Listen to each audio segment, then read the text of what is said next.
اور اگر کوئی شام کو پڑھے اور صبح سے پہلے پہلے فوت ہو جائے تو وہ اہل جنت میں سے ہوگا، وہ سیدھا جنت میں جا رہے۔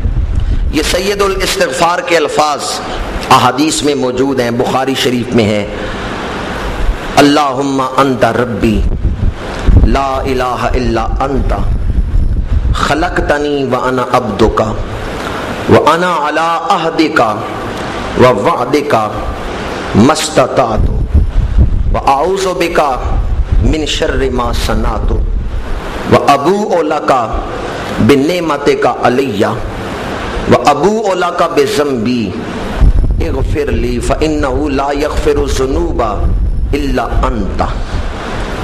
ان الفاظ کو سید الاستغفار کہا گیا ہے، ان کی بڑی برکت ہے۔ آج کل بطور خاص اسے دعاؤں میں شامل کریں۔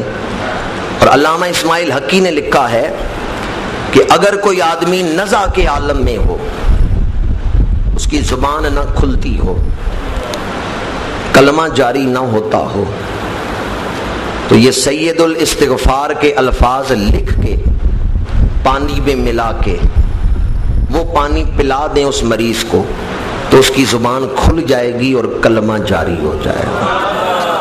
جو آدمی نزع کی سختیوں میں ہو اسے سید الاستغفار کے الفاظ پلانے چاہیے، کسی کاغذ پہ لکھ کے پانی میں گھول کے، تو اس کی برکت سے نزع کی سختیاں آسان ہو جاتی ہیں، زبان کھل جاتی ہے اور کلمہ جاری ہو جاتا ہے۔ جمعے کے دن روزے کی حالت میں ہم سارے مل کے طلب مغفرت نہ کر لیں۔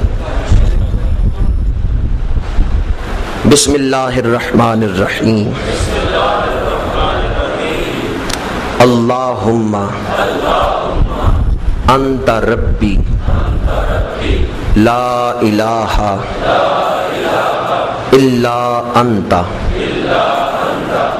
خلقتنی وانا عبدک وانا علی عہدک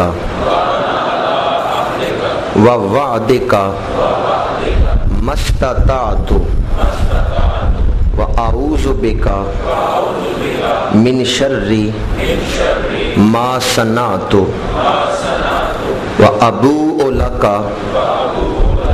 بنعمتک علی وابوء لک بذنبی اغفر لی فإنہ لا یغفر الذنوب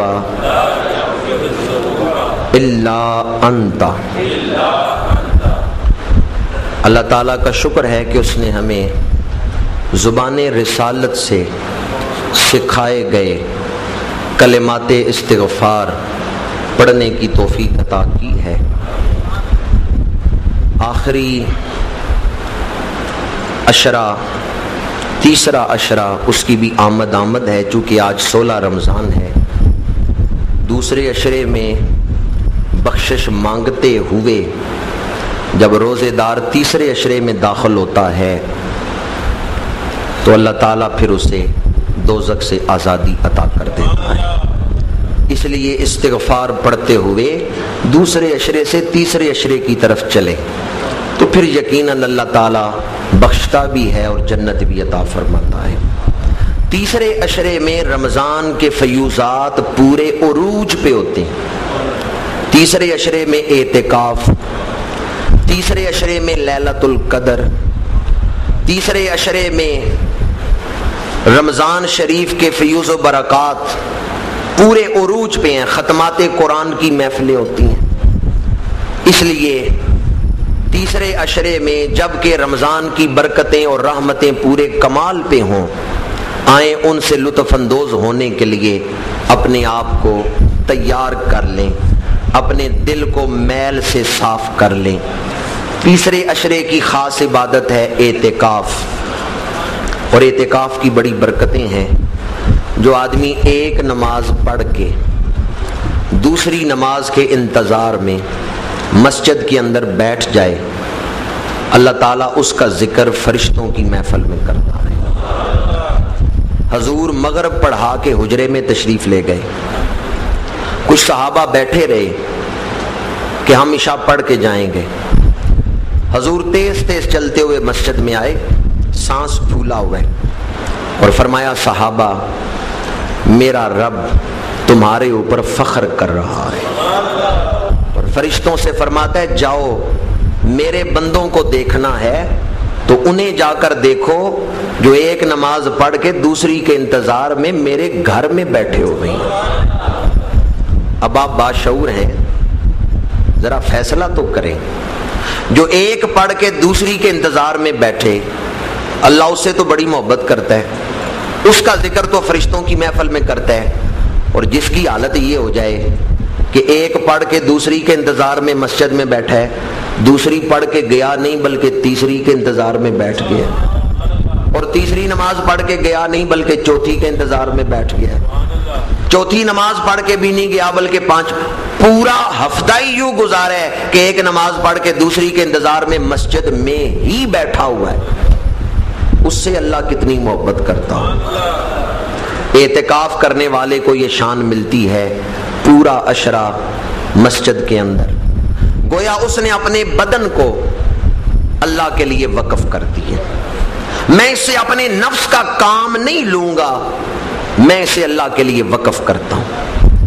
ویسے تو سارا سال یا پوری عمر ہم اس طرح نہیں گزار سکتے کہ اپنا ذاتی کام ہی کوئی نہ کریں اور مسجد میں ہی بیٹھ جائیں, پر رمضان کے آخری عشرے میں جو 9-10 دن بیٹھ جائے نا, اس کا نام اللہ کے دربار میں لکھا جاتا ہے اس نے اپنا وقت اور اپنا بدن میری ذات کے لیے وقف کر دیا ہے. اللہ تعالی ہمیں اعتکاف کی برکتیں عطا فرمائے. اعتکاف کرنے والے کو لیلۃ القدر بھی مل جاتی ہے, کیونکہ پورا عشرہ اس نے مسجد میں جو رہنا ہے تو تاک راتیں وہ مسجد میں ہی گزارے گا, یقیناً لیلۃ القدر بھی اسے نصیب ہو جائے گی. اور اعتکاف کرنے والے کو اللہ تعالیٰ دوزخ سے آزادی بھی عطا کر دیتا ہے.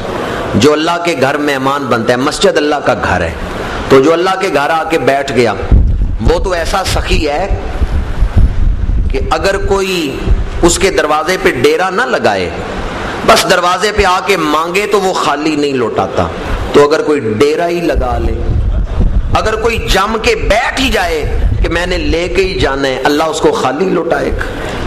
تو جو عشرہ اعتکاف کرتا ہے اللہ تعالیٰ اس اعتکاف کرنے والے کو بخشش بھی عطا کرتا ہے, اس کی جھولیاں بھی اپنی رحمت سے بھر دیتا ہے.